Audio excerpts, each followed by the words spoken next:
যারা সংখ্যানুপাতিক নির্বাচন পদ্ধতি চায় তাদেরকে জনগণের ম্যান্ডেট নিয়ে সংসদে যাওয়ার আহ্বান জানিয়েছেন বিএনপির স্থায়ী কমিটির সদস্য আমির খসরু মাহমুদ চৌধুরী।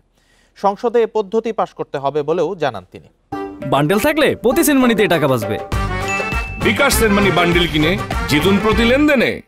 বুধবার রাজধানী গুলশানে দলের চেয়ারপারসনের কার্যালয়ে জন অধিকার পার্টি, বাংলাদেশ জাতীয় পার্টি, আমজনতা দল ও গণতান্ত্রিক বাম ঐক্যের সাথে বৈঠক শেষে এসব কথা বলেন আমির খসরু।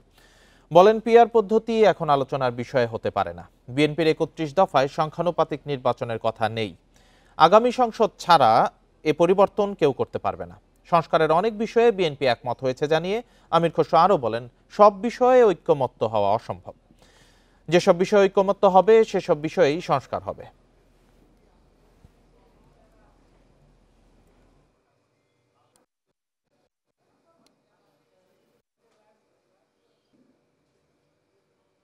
দুই কক্ষ বিশিষ্ট সংসদ এবং দুইবারের বেশি প্রধানমন্ত্রী থাকবেন, এগুলো তো বিএনপির এই প্রস্তাব।